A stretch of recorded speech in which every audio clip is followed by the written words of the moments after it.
Good morning, Gjallarhorn. It's a new week, and guess what? We have football. You betcha. This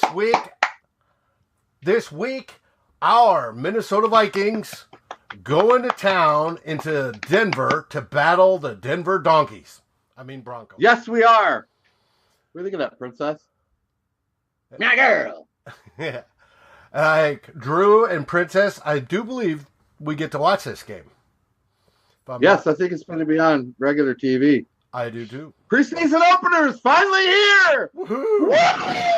Woo! Well, we asked the group, Gjallarhorn, and then some of the contributors at Climbing the Pocket Network, if there's any questions that they would like answered prior to this first preseason game. And we got quite a few. We're the people to go to for questions, Dave. I mean, we don't screw around. We answer everybody's questions. That's right. So, how you doing anyway? Beard looking good? Got your new Viking polo shirt on? Hey, holy crap. Heck yes. Where did you get that? Look at that. Like I said, a gift from my beautiful and lovely daughter. So, you're looking pretty sharp there, bro. Thanks. Got the lawn mowed last night, too. Woo-hoo. Oh, my God. living the dream. I live in the dream, baby. All right, we'll start with this first question because we've got quite a few and we need to get through them. Okay, let's do it. Jump in. Let's do it. The first one comes from a combination. It starts out with our very own Jason Brown and then Alex Goebel, who is a contributor over at CTP and also an aspiring novelist, by the way. You can find his novels on Amazon. Plus a beer aficionado who makes very good beer, unlike the garbage that Ted drinks. Anyways. Oh, shit. He asks, or first off, Jason asks, is Nick Easton any good? And then Alex weighed in. I'll expand on that. Have we seen Nick Easton's ceiling? That would be the ceiling, yes. High. Right? And how concerned are you on Nick Easton's report from yesterday seeking a second opinion as to his mysterious injury?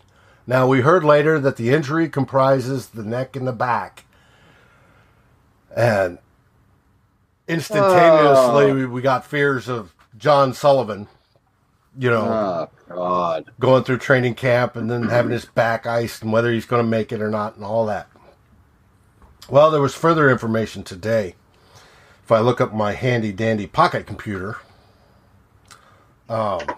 Chris Thomason from the Pioneer Press writes, source said the Vikings lineman Nick Easton began to feel discomfort in the upper area around his neck after Friday practice. MRIs were taken and are being looked at by Dr. Jack Kelly in New Haven, Connecticut. My question is, can't anybody in Minneapolis look at an MRI? Vikings are expected to know around Thursday how serious the injury in Easton is. That's the Easton news. Up to the minute. As of know who else has a pain in the neck? Drew Bunting from all this offensive line injury news. I got a pain in the neck also. Maybe I ought to get a fucking scam. I need a scam or a scan. Either one. Either one at this point. I don't know, dude. Why is it always our guys? Jeez. Well, it's not always our guys. We've had. We've watched other teams lose linemen already this preseason. But it always seems to be our guys, and then we're like, why can't we catch a break? He's the starting left guard right now. He's starting left guard, and he's the starting center when Elfline's out. That's three guys down right now. We haven't even got to Denver yet. Rem Job, he's hurt. Elf is down, and now look at Princess. She's not happy about it either. I know. Now bouncing up and down. That's cool. And now Easton's hurt. I hope he gets better soon. Well, I do too. Now, As far as is Nick Easton at his ceiling, my answer to that is no. Nick Easton was drafted in the 6th round in 2015 by the San Francisco 49ers. You are correct, sir. He later got traded to the Minnesota Vikings for Gerald Hodges. Good knowledge. Later in the season. Why? Because 2015. What happened in 2015? Well, I think 2015 he may have spent most of his time in there, but then we ran into 2016 and we all know that the line fell apart. We needed linemen. Sure. He came to Minnesota. He's only played 2 years. 2. The only seasons he's actually played are 2016 and 17. Now, is he any good? He's fair.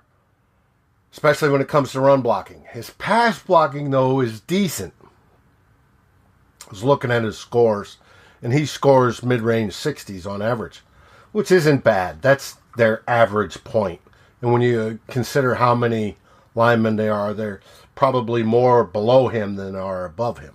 Now, being so young and knowing that it takes time in the NFL on the offensive line, unless you're a blue chipper, and even if you're a blue chipper, this is the case, to get better, learn the systems, learn the techniques, get it all done. Yes, he has not reached his season yet. He has much more growth to do.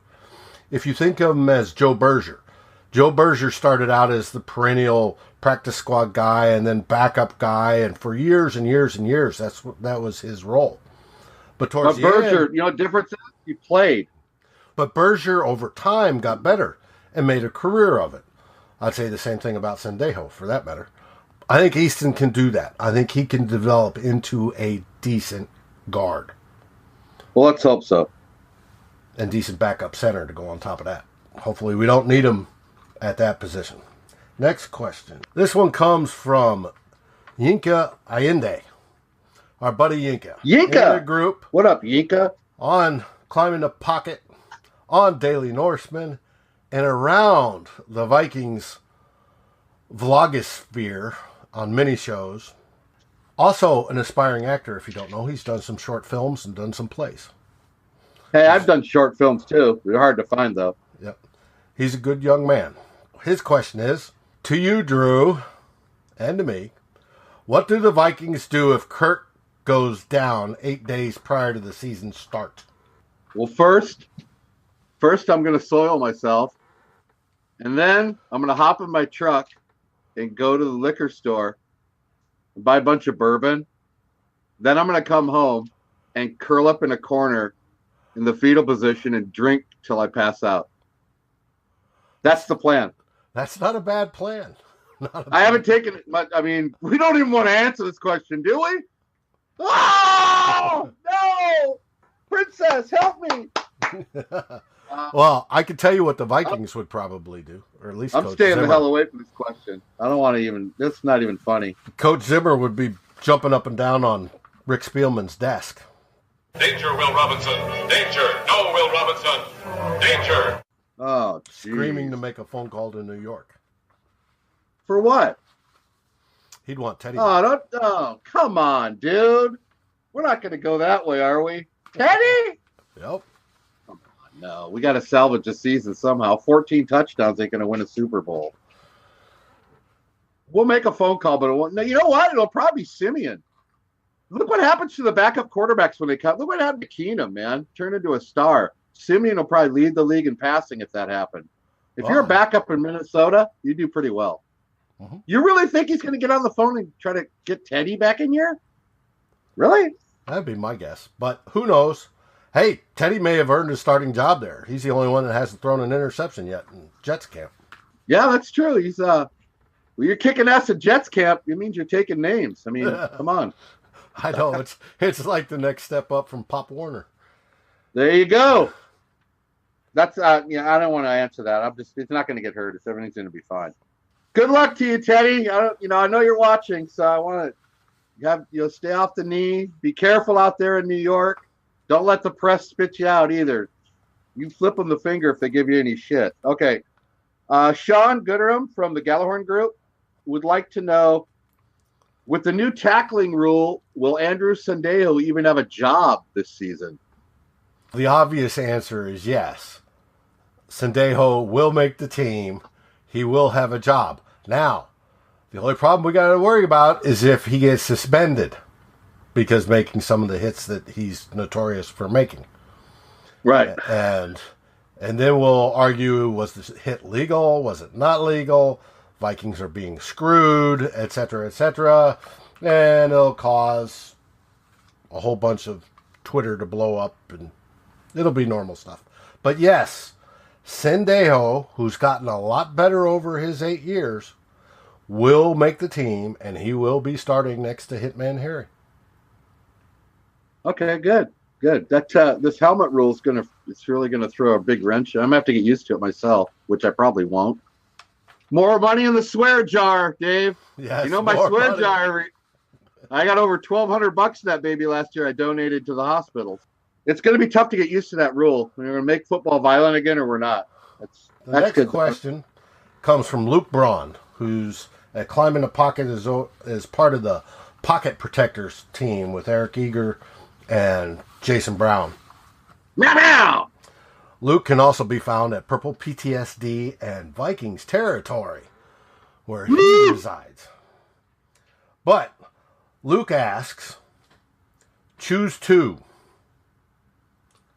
Tavarres King, Cayleb Jones, or Brandon Zylstra? How about choose one? I'll go with Zylstra. Zylstra? However the hell you say it. Yeah. It's a good question, and to tell you the truth, Luke, they're playing catch in training camp. I'm not going to be able to tell you if any of these guys step up and make the squad until we see them in game action. Now, hopefully in game action, they wow us and catch lots of touchdowns. Is Cayleb Jones the one who's suspended? Next question. I have a question here from Denver. Rocky Mountain High in Colorado. How's it going, Denver? How you been, my friend? He wants to know, as he asked the question to the Double D's, who is me and you. All right, what do you think of that name? The Double D's. Meow, meow. Let's see. He wants to know about position battles. Right tackle, punt return, or which players will you be keeping an eye on? You know, basically what players you'd be keeping an eye on this preseason. Hughes, Conklin, replacing Rudy. How's Richardson going to do getting to the quarterback? And especially in these early games with the offensive line the way it is. Even if it wasn't the way it is. If everybody was healthy, I'd be watching offensive line. That's my baby. I know how to play. I watch these guys. I look for technique. I look for different things that they're doing things correctly. Yes, I am watching right tackle battle. I'm watching the guard spots. The only one that I'm really not all concerned about is left tackle. But I will watch all of that. Also, punt returner. Yeah, I figure Hughes has got it. I'm not so worried about that. I'm just looking to see the young guys do their stuff. Who's going to stand out? Who's going to make the team on special teams is the key. Who are we going to accept? Is it going to be some receivers? Is it going to be, I suspect, defensive backs, Hughes and Hill will both make it. But who's going to do that and who's going to push? And I'm going to be watching that tightly. Go be watching. I also want to see Cook. I want to see how his knee looks, how he's cutting. I want to see Captain McDreamy. Let's see him in a Vikings offense. That, to me, is going to be real interesting to see. I suspect the first team may get a series, maybe 2, max, come Saturday night. But that's it. But I'm looking to see, do they get the rust off? Same with Richardson on the defensive side. I would love to see just an absolute dominant 3 technique next to an absolute dominant nose tackle, next to two absolute dominant defensive ends. He might get more playing time being he hasn't been here before. Richardson. I expect him to be in on maybe a few more series. My 3 are Cypress Hill, baby. Yeah, baby. Holton Hill, Rock Thomas at running back. I'm anxious to see what he can do because he's super talented. And Sloter. I want to see. I've heard a lot about that guy. I've never seen him play. Right, so, he did so well last year for Denver in the preseason. No, I agree. Sure. That's interesting to see. And the running back battle will be a good one because who makes that third running back? Is it going to be C.J. Ham? Are we going to keep 3 in a fullback, or are we just going to keep 3 and then C.J. Ham has to play fullback/running back and try to make the team, or we got Rock Thomas or the other good rookies that are there? Are either one of those going to step up? I think Ted Glover said Rock Thomas wasn't going to make the team, but you know what? Ted Glover's a Buckeyes fan, so we can't trust anything he says. Oh, we can't trust his beer taste, that's for sure.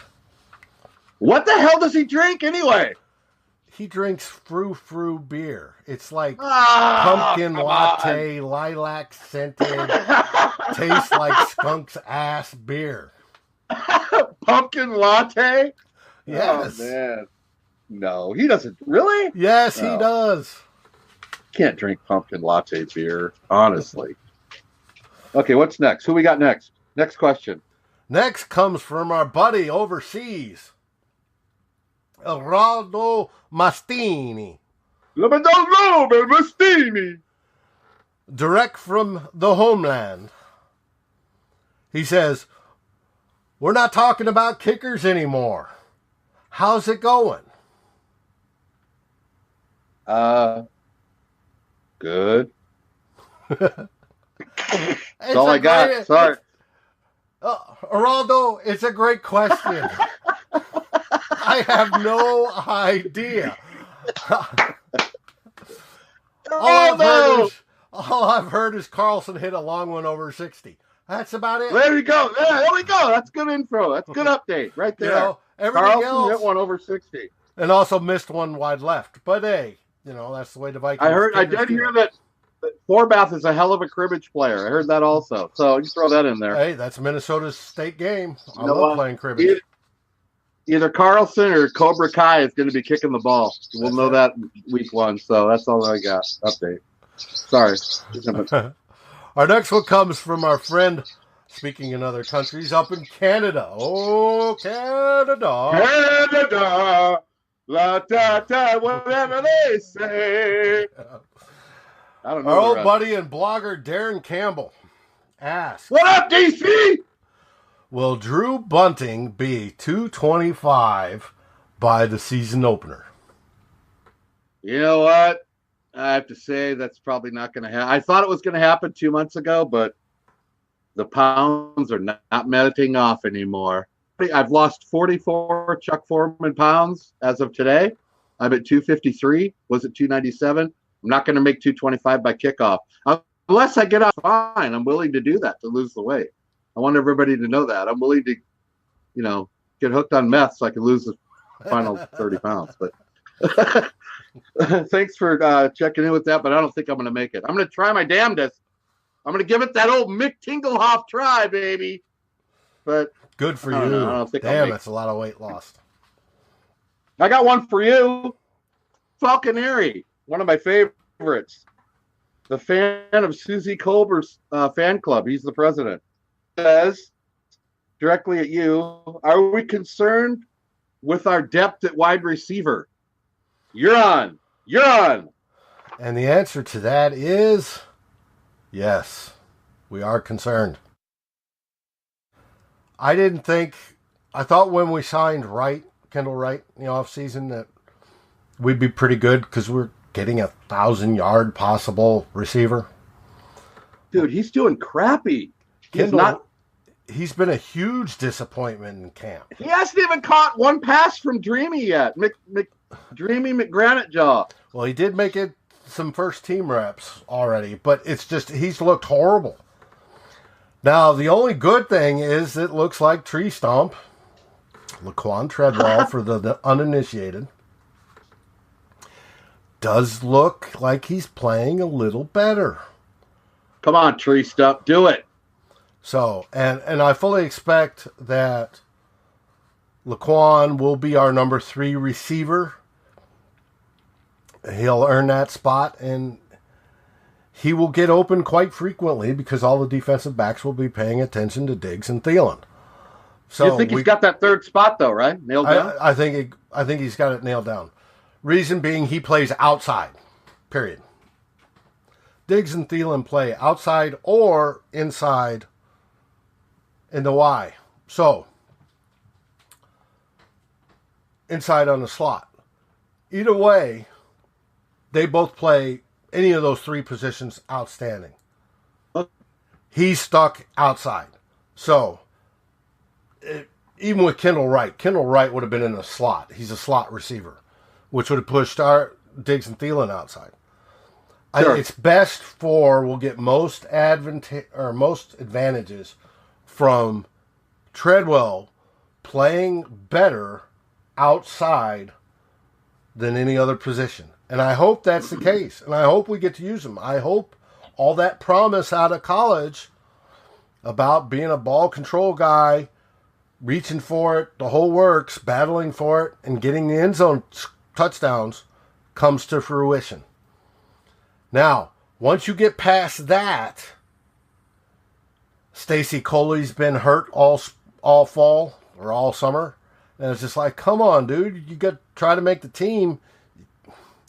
You can't make it in a tub, right? No. And then there's the rookies that are in that, honestly, I don't know. Until I see them in game action, I literally don't know. Right. Yeah, it's a lot of up in the air right now. But Chuck, it definitely worries me. How you doing, Chuck? Chuck's a good dude. I've never met somebody that works so much in their life. The guy works like 18 hours a day. Thanks for the question, Chuck. Who's next? Oh, Mary Fisk. When we announced that Mary Fisk, the video that Mary had of her getting the tickets to her Viking game was classic. Mary got her tickets to the November 4th against the Lions, and it was a good first to go. Mary asks, who's going to be the leaders of the team? Well, I think on defense it's pretty much set, considering we're returning 10 of the 11 starters back. You're looking at the same guys as last year. Defense is not what I'm worried about. What I'm worried about is the offense, because that's where we have to change. It's got to be, I think, it's got to start with Captain McDreamy, Kirk Cousins, quarterback figure. And we've heard all through camp that he's exuding leadership, so he's going to run that. And then Pat Elflein, who's got to work with him, side by side, and who is standing side by side with him on the sidelines, querying him. So those two are going to be the ones that are on the offensive side of the ball. We have good receivers at church, but the leadership position will come from the quarterback and the center. And that's who your leadership it should. is going to come from. Guy's got $90 million. Better lead something. I mean, come on, dude. You don't expect Rock Thomas to be the leader. No. I like Rock Thomas, by the way. He'd be a good player. I'm a big fan. Maybe he makes it on special teams. Rock Thomas is making the team. Book it. Book it, Dano. You can call me on that one. Okay. I have one last question from Darren Campbell. Again, the return to the DC. Oh, Canada.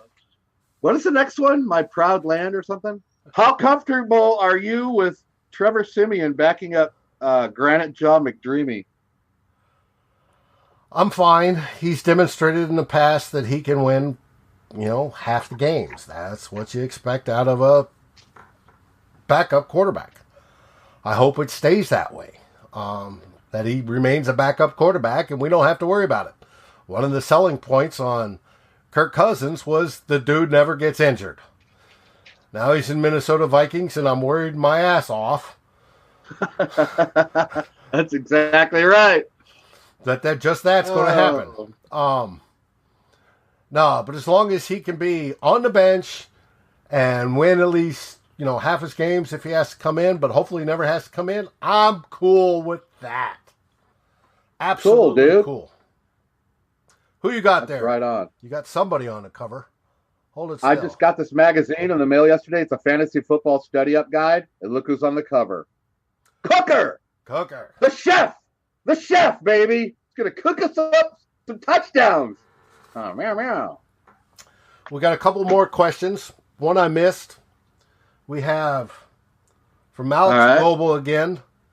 Who is the most tradable player on the team in terms of value? And who is the most tradable player in terms of expendability? Everybody is tradable, first off. Except for Cousins, probably. Yeah, he has no trade. He has a no trade clause in his contract. You know what? If somebody's willing to sweeten a big old deal, anybody's pretty much tradable. I mean, how can you not say Barr? He's the one everybody talks like they're trading him. Look at who we have behind Barr. Wilson, Gideon. Those guys aren't as good as Barr combined. Zimmer's not going to cause a big hole in his defense by trading Barr. It's not going to happen. Let's put it to bed. Let's not worry about it. Let's stop with that Barr shit. Let's play out the season and then see what happens to him. But I do think he is. I don't know who the most tradable guy is. I do think it's Barr, Anthony Barr, and then we could get some, number one pick or whatever for him. But who's more tradable off the hoop? Who's the most tradable and expendable? Probably me. I'd have to vote for myself on that. Oh, heck no. You are too important to this show. Your nose is growing. Which Viking guy? I don't know. To me, it's Trey Waynes. We drafted Hughes. Hughes move over. That's just the way it is. That's that's 100% totally accurate. The only other one I could see besides Trey would be Sendejo, and you might move Harrison to that spot, but that's it. So. Okay. Well, that's it, buddy. We've gone through all the questions. Yeah? Yep. You hear that, Princess? We've gone through all the questions. Da, da, da, da, da, da, da, da, da, da. Not happy right now. Okay. Hey, Princess, what does Drew say right now? Meow, meow. Viking cow. My girl. Skol, everybody. Go Vikings. Next week. Go Vikings. Beat the Donkeys. The Denver. Kick ass. Kick ass to Denver.